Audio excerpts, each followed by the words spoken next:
It is almost impossible to imagine a movie like Superman 4 being made today. Not because it's impossible to imagine a Superman movie that bad. I don't have to imagine that. I've seen Superman movies way, way worse in just the last several years.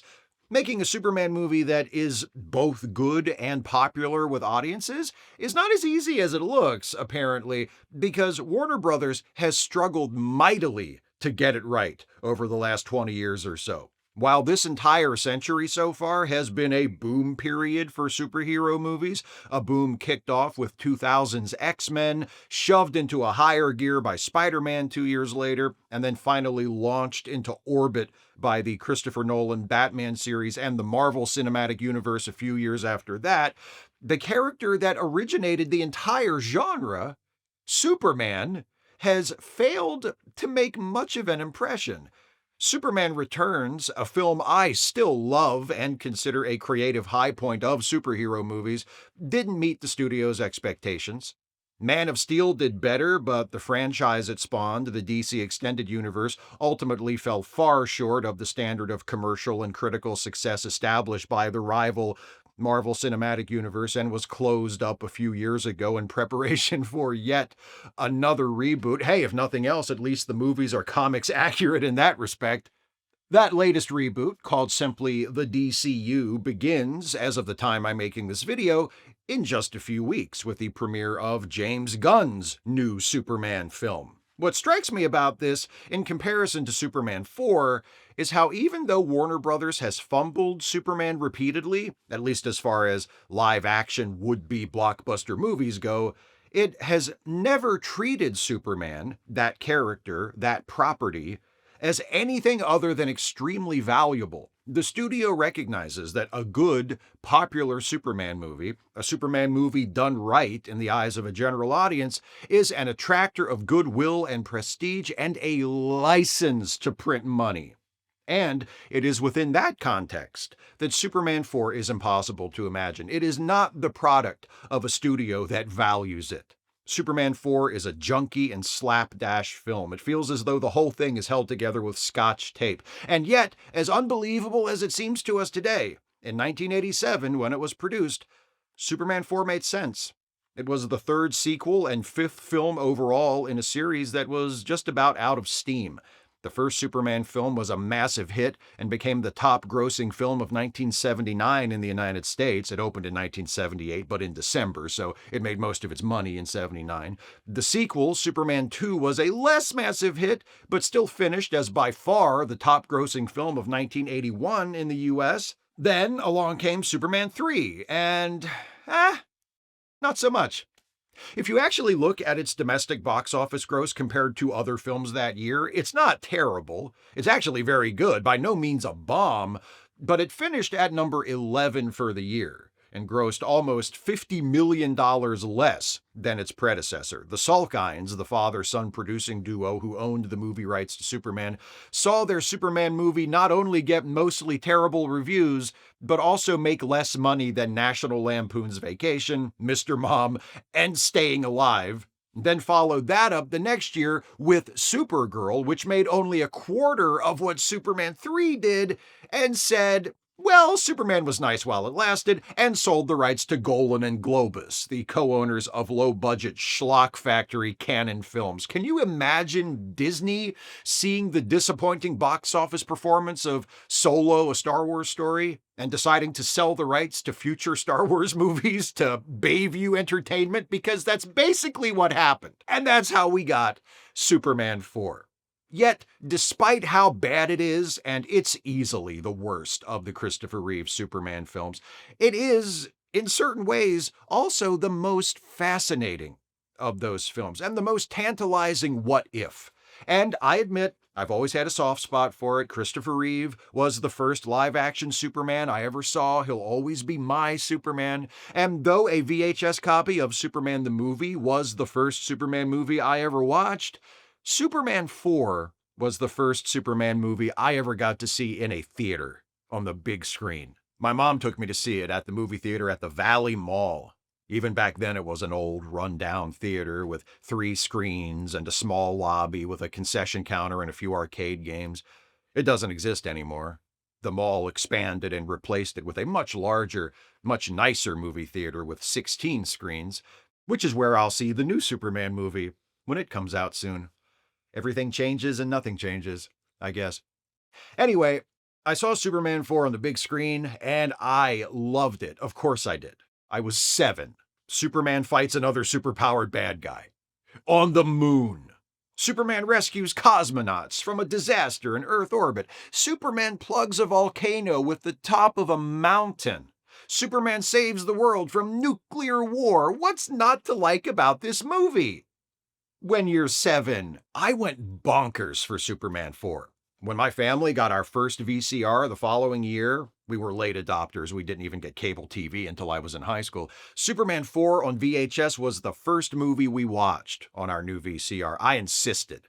I'm pretty sure Superman 4 was the first movie I ever owned on VHS. And before I got a copy of it, we rented it from the local video store as often as I could convince one of my parents to get it for me.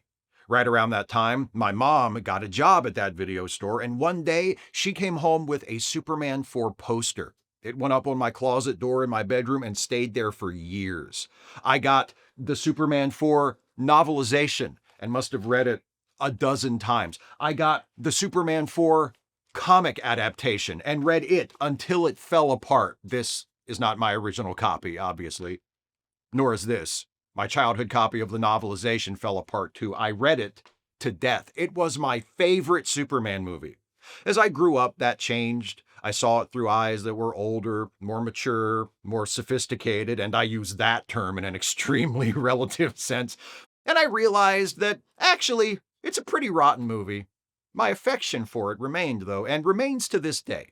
I still love Superman 4, even though when I watch it now, unlike when I was 7, I am fully aware of its many flaws. The first sign of trouble appears right away during the opening credits, as we hear John Williams' main title theme, still one of the all-time great hero themes. The credits zoom into frame and disappear over the horizon of Earth, and that's it. The significance of the downgrade represented by this entry in the series is immediately apparent. The opening credits of Superman the movie begin with a cool comic book framing device, evoking the Depression-era origins of the character before having the titles fly out of a frame within the frame, visually transcending Superman's humble beginnings and establishing the film as a modern and state-of-the-art presentation. The credits continue appearing in a style mimicking 3D while the camera flies through outer space, taking us through a series of colorful and exotic celestial objects until we finally arrive at the planet Krypton and the story begins. Superman 2's opening credits are basically a repeat of the first movies, only interspersed with exciting clips from the movie to recap the major events and enable this story to hit the ground running. Superman 3's credits, like the rest of the movie, are not great. They appear over an extended slapstick sequence that unfortunately isn't very funny and feels like it takes forever, but at least it reintroduces us to our hero and establishes the general character of the film, which consists of uninspired comedy interrupted by Superman occasionally doing Superman shit. We can't say they didn't warn us.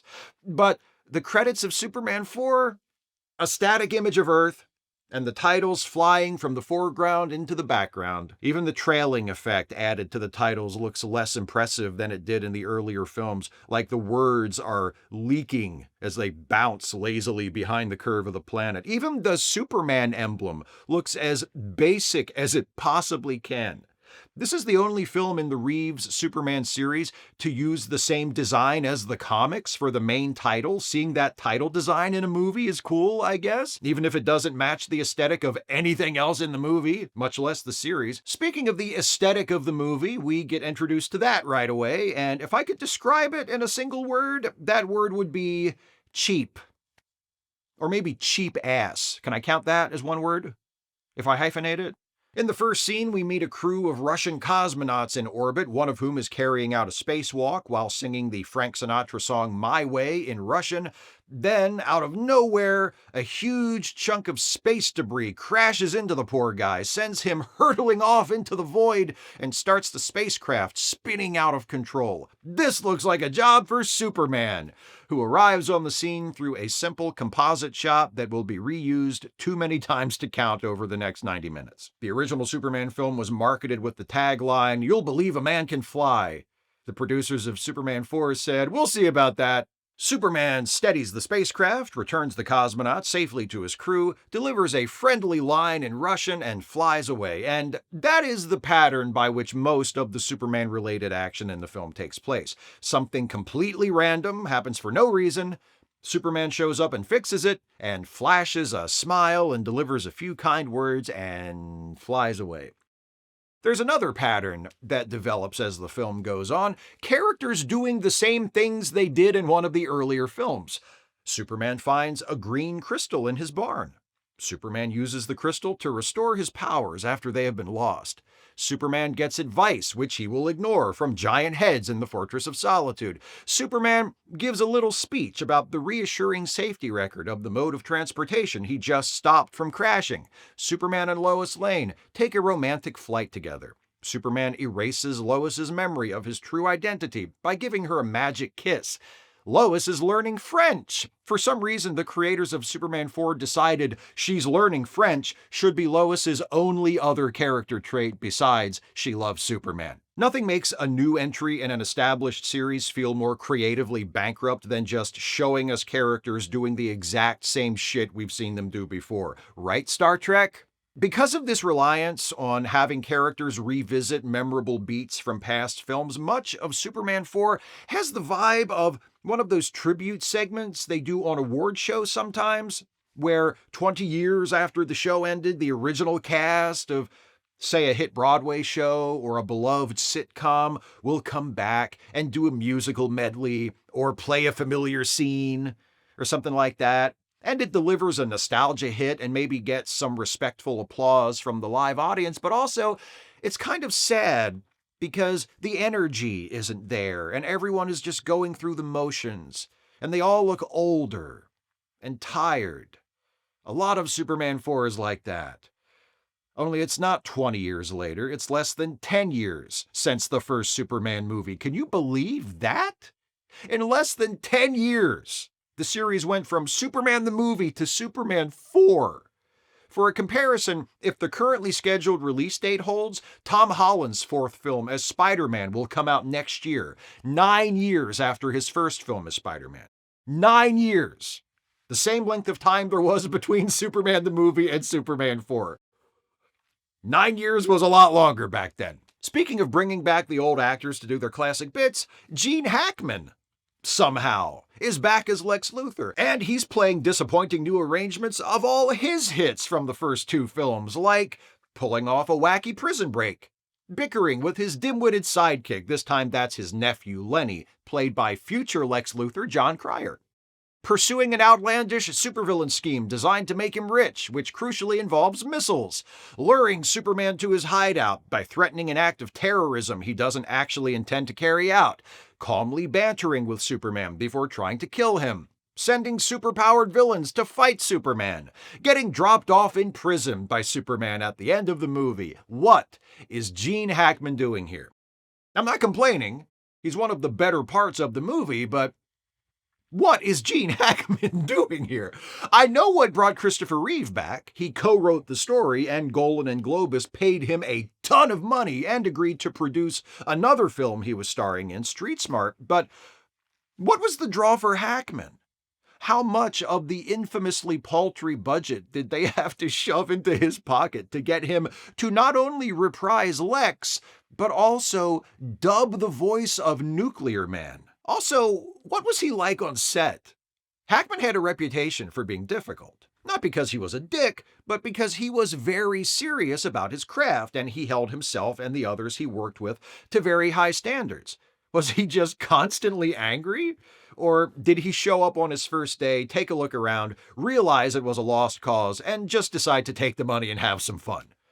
I hope it's the second one, because I know what a frustrating experience making this movie was for Christopher Reeve, and I'd like to think at least one of the stars was having a good time. Hackman has absolutely nothing to work with here, and the fact that Lex winds up as one of the few kinda good elements of the film is 100% due to the fact that Hackman is not only an extraordinary actor, but also, apparently, a magician, transforming lines that on the page could not have been flatter and staler into reasonable approximations of wit and charm. After his escape from a prison chain gang, Lex's plan to kill Superman and also make himself a fortune involves the creation of Nuclear Man, a big, dumb, genetically modified clone of Superman who is baked by the sun, has powers and abilities comparable to Superman, and also some badass nail extensions that are capable of scratching Superman and drawing blood, which is apparently really, really bad for Superman. Despite his goofy origins, which would be absolutely fine in a better film, This Is Superman, Not Bicycle Thieves, on paper, Nuclear Man is a perfectly acceptable adversary. He's a physical match for Superman, he's got a mean streak, he's a little low on brains, and despite multiple attempts, he never manages to get "Destroy Superman now" over as a catchphrase, but that's okay. He's not the main villain. He's the pawn of the main villain.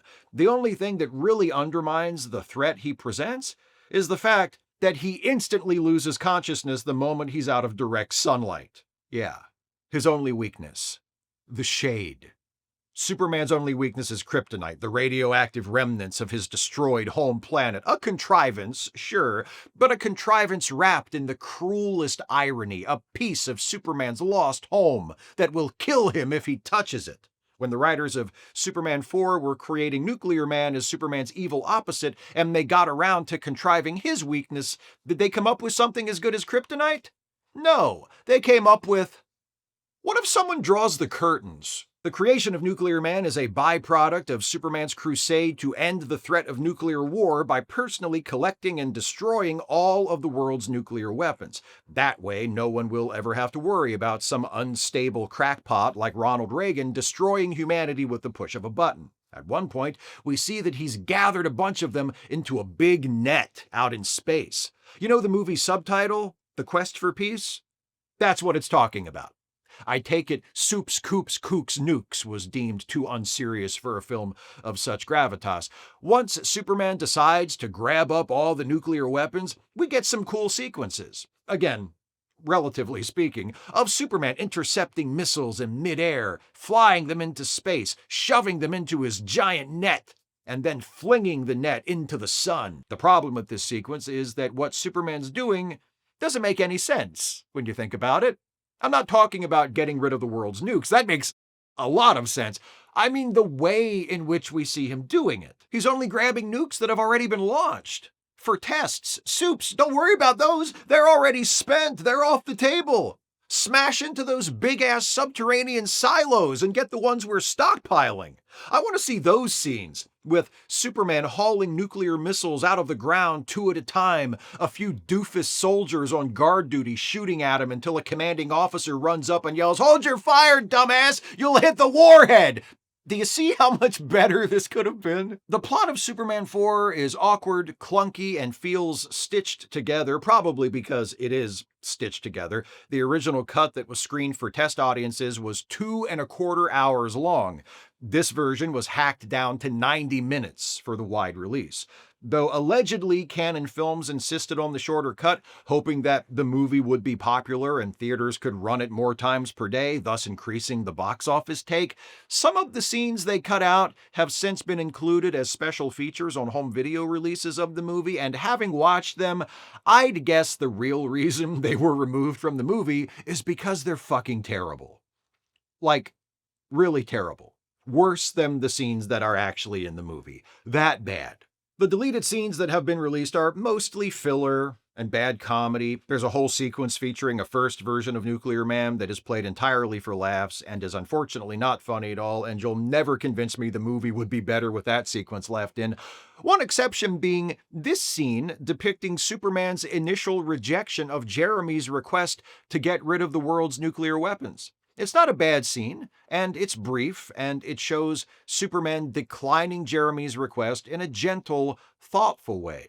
because he feels disarming the world isn't his place. But Superman promises to show Jeremy's letter to the leaders of the world in the hope it will influence them to take action, since it's rightfully their responsibility. Without that scene, the movie cuts from Clark receiving Jeremy's letter to Jeremy bitterly announcing to the world that Superman said no, which just makes it seem like Superman said drop dead to this kid. Yeah, like that. The movie is better off without most of the deleted scenes, but their removal creates a problem, exemplified by that bit I just described with the cutting of Superman's visit to Jeremy. Chopping 45 minutes of material leaves the movie's plot full of abrupt, sometimes inexplicable jumps and transitions. We go from point A to point G, with no sense of how we got there. The cuts were the right move, but the movie clearly needed some additional scenes to provide connective tissue to fill in the narrative gaps created by the cuts, and Canon was not about to pay for reshoots. Superman 4 is the shortest film in the Christopher Reeve series. In fact, I think it's the shortest live-action Superman feature period other than 1951's Superman and the Mole Men, which is just shy of an hour and is a better movie than Superman 4 in every way. Superman 4's 90-minute running time is not the problem. It's the haphazard way in which those 90 minutes were assembled that is the problem. Personally, I'd love for somebody to make another 90-minute Superman movie. Just, a better one. On the subject of that letter Jeremy writes to Superman, it feels like a plot point from a children's movie, doesn't it? Basically, what happens is this. It's the 80s. There's a nuclear arms race, especially between the United States and the Soviet Union. And this Reagan-esque president of the United States comes on TV live from the Oval Office, which is dimly lit like the president is depressed or has a headache. And also, there's a weird camera move. Like the camera in the Oval Office is pushing in on the president, which never ever happens during an Oval Office speech. I know it's a small thing and it's only a few seconds of screen time, but to me, it's the fakest thing in the movie. Superman talking to giant hologram heads in a crystalline Arctic fortress? Yeah, it would probably look like that. The president giving an Oval Office address on TV? It would never look like that. Why are you trying to do some cinematic camera move when you're shooting an Oval Office speech? Just point the camera at the president. Anyway, the president announces that disarmament negotiations have failed, therefore the United States will be seeking to increase the size of its nuclear arsenal. Everybody is pretty bummed about it, including Jeremy, who has just watched the speech with the rest of his class. And Jeremy, who seems like kind of a jerk, if I'm going to be honest. Ricky in Superman 3 comes across as a way nicer kid. Jeremy says, I'm going to write a letter to Superman and ask him to get rid of the nukes. And that's what he does. And eventually, that's what Superman does. Or tries to do. Doesn't that sound like the plot of a children's movie? I'm not saying Superman 4 should have been a children's movie, or that any movie with that plot should necessarily have been a children's movie. I'm just saying, kid writes a letter to Superman and asks him to get rid of all the nuclear weapons strikes me as the setup for a children's movie. It's interesting to imagine what Superman 4 would have been like, and if it would have been better, had the entire thing been pitched at that level. And that's the thing about Superman 4, though. It has enough in it that is interesting, that has potential, that makes it feel like it could have been a better movie if it had been placed in different, more capable, more supported hands, that I've never been able to simply dismiss it as a lousy movie. Hence this video. To be clear, I'm not saying Superman 4 is secretly a good movie. It's not. It's a bad movie. This isn't me trying to salvage or reevaluate Superman 4. The fact that I loved it as a kid and now I'm in my 40s doesn't automatically mean it's a good movie. Lots of the movies and TV shows I loved as a kid are terrible. But I still love many of them today, while acknowledging how bad they are, and that's okay. It's okay to love or feel nostalgic about things we found as children, even though as adults we view them differently. You don't need to try and convince people or yourself that the shitty movies you loved as a kid are actually good movies in order to justify loving them. Now I'm going to stop directly addressing Star Wars fans who grew up on the prequels and go back to talking about Superman 4. Though it's not a good movie, and is, in fact, quite a bad movie, Superman 4 contains certain elements that work, or almost work, or could have worked if other elements of the film had been different. For example, when I take a step or two back and just watch the things that Superman does without considering the story or whether or not a given action makes sense, I realize that much of it has a Silver Age style goofiness to it that is potentially very appealing. Superman and Nuclear Man chase each other around the world, clash at the Great Wall of China, site of Superman unveiling his amazing and inexpensive to portray super wall rebuilding power. Nuclear Man sets off a volcano, and Superman plugs the volcano with the top of a mountain. Superman and Nuclear Man have a fight on the moon, and Superman defeats Nuclear Man by pushing the moon in front of the sun and causing a solar eclipse. Is all of this implausible? Very. Is it kinda dumb? It's extremely kinda dumb, but no more so than dozens of Superman comic book stories from the Silver Age, many of which are great fun, which this movie could also have been if the people who made it had been able to exert any control whatsoever over its tone and make it seem like they did any of this shit this way on purpose. If you're not seeing what I'm saying about it having a Silver Age vibe, read this comic book adaptation one time. It takes a few minor liberties, and it includes some of the stuff that was left out of the theatrical cut, but for the most part, the story of this is the same as the story you see on screen. And just read this and tell me it doesn't feel more like a Superman comic from 1967 than one from 1987. The fight between Superman and Nuclear Man on the surface of the moon is also not that bad. At least, it doesn't look as embarrassingly cheap as much of the rest of the movie, mostly because it's filmed on a moon set, and the movie's terrible visual effects don't really come into play. I've always liked Superman's speech to the UN. Yes, like everything else in the movie, its effectiveness is diminished by how cheap and wrong it appears. Everyone knows what the UN looks like, and that ain't it, outside or inside. But if you can get past that, and focus on the scene being played, it's good. Superman arrives, asks to address the delegates, the Secretary General tells him that he'll need a sponsor, and every hand in the place goes up. Apparently, the only thing every country in the world can agree on is that they all think Superman is good people. Then, Superman's actual speech. It's thoughtful and heartfelt. He talks about how he loves the diversity of humanity, how he's taken joy in our many different cultures and our accomplishments, but he also confesses his sorrow over war and his fear of looming nuclear destruction. For many years, I've lived among you as a visitor, Superman tells the delegates. As of today, I'm a visitor no longer, because the Earth is my home too. That's a powerful statement, particularly from this version of Superman, who has always been defined by his compassion and desire to help, but whose personal connections to Earth and humanity have mostly been downplayed in the series. When Superman announces that he's going to rid the world of nuclear weapons, the place erupts in applause, and the relief in the room among all these international representatives is palpable. They're experiencing one of the most exhilarating rushes there is, finding out that someone else is going to take care of it. Oh! That's the best. That Superman gets rid of all the nukes concept is a fantastic idea for a Superman story. I've long wished someone would take another run at it and try to do it justice. I love the concept of Superman taking on a huge, real-world problem, trying to solve it for the good of humanity, but ultimately running up against both his own limitations and our stubborn habit of refusing to let each other have nice things. Superman 4 kinda tells that story. Superman ultimately realizes that simply chucking nukes into the sun isn't enough to guarantee world peace, but that revelation is treated like such an afterthought and comes at the end of such a half-assed, busted carnival ride of a movie that it lands with very little impact, unlike how you would land if it was an actual busted carnival ride.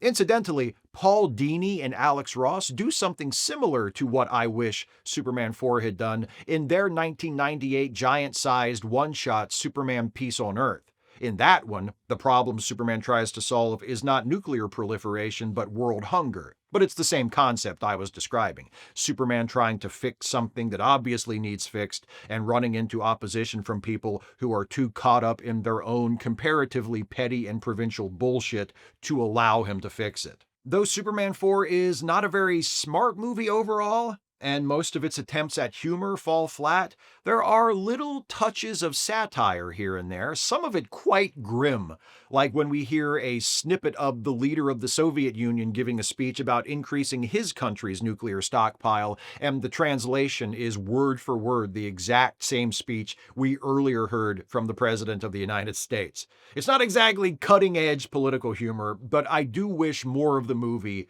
had at least that much bite. Staying on the subject of flat comedy, there's a scene involving Lois Lane, who is scheduled to interview Superman, and Lacey Warfield, who has a dinner date with Clark Kent, and they're all supposed to be there in the same place at the same time, presenting something of a problem for Clark/Superman. It's a classic setup, and the scene aspires to farce, but farce demands cleverness and precise timing, and this movie doesn't have much of either, despite the obvious talent and effort of the actors involved. Since I mentioned Lacey Warfield, the movie has a subplot about the Daily Planet being bought out by a massive media conglomerate and turned into a trashy tabloid because the new owner, Lacey's father, doesn't give a shit about journalism and only wants to sell newspapers. I'd call that a timely plot, but it's been a timely plot for my entire life, as print media has continued to die an excruciatingly slow death, and independent, honest journalism has been continually threatened by corporate consolidation. And yet, in all that time, and despite the fact that most of the main protagonists work at a newspaper, Superman stories have rarely acknowledged this issue. Superman 4 is one of the few adaptations to deal with the challenges faced by journalists to their integrity and their livelihood at all. Unfortunately, because this is Superman 4, the Daily Planet subplot isn't used to say anything especially profound or meaningful. It functions mostly to give the supporting cast something to do in order to justify their presence in the film. Perry White actually gets a story for once, albeit just barely, and Lacey gets a redemption arc from spoiled rich girl to person who cares about other people, which feels way too easy, but at least it goes somewhere, which is something anyway. Superman 4 is many things other than the under-budgeted, poorly made, misbegotten movie, which it also emphatically is. It's a cautionary tale testifying to how quickly and completely a series can creatively run dry, no matter how good of a start that series has. It's a fascinating artifact from a time when Hollywood regarded superhero movies as being of little value, an assumption that would change only a couple of years later. It's got some promising ideas. It's got a few scenes that work pretty good or come tantalizingly close to working. It shows occasional flashes of ambition, and it ends up feeling like a bad movie that has a good movie, maybe several potential good movies, trapped inside of it. Most of all, it feels like most of the people involved in making it, those in creative roles anyway, are sincerely trying their best to make a good movie while working under limitations from the studio that rendered making a good movie essentially impossible. Cannon Films was not interested in making a good movie. Cannon Films was interested in making a Superman movie as cheaply as possible and pushing it out, hoping the public would bite on it one more time. Despite that insurmountable obstacle, the artists who made Superman 4 did what they could do, especially the actors, and most especially Christopher Reeve, who conceived of the story about Superman intervening in the nuclear arms race, and who clearly wanted to use Superman, the character he had defined for a generation, the character with whom he knew he would always be associated, to say something important to the world. It didn't work out that way, but the efforts of everyone involved, particularly Reeve, have a way of ennobling the film in its failure, rendering it a kind of glorious ruin. A tacky, bargain bin glorious ruin that looks like it was assembled the night before it was due, but still, this was the last time Christopher Reeve ever played Superman. And even though I'm sure the film was not the note with which he had hoped to bid farewell to the character, there is something poignant in knowing that as Superman was fighting to free humanity from the threat of nuclear war on screen, Christopher Reeve was fighting to make a good and meaningful movie. And both quests are equally doomed.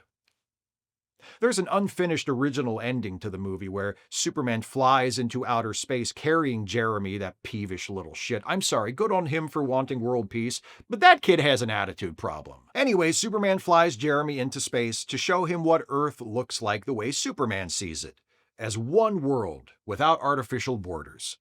You can't tell where one country ends and the next one begins, Jeremy says. That's right, Superman says. And if you can see it, and I can see it, maybe someday everybody will see it. A wonderful sentiment, that. And once you get past the fact that Jeremy is up there without a spacesuit and should be dead, it's a nice little scene. There's even a callback to the first scene. They fly past the cosmonauts Superman rescued and exchange a wave, a simple gesture of human friendship that transcends national boundaries and shows that peace is possible after all. It's a good ending. It just needs a good movie to happen at the end of.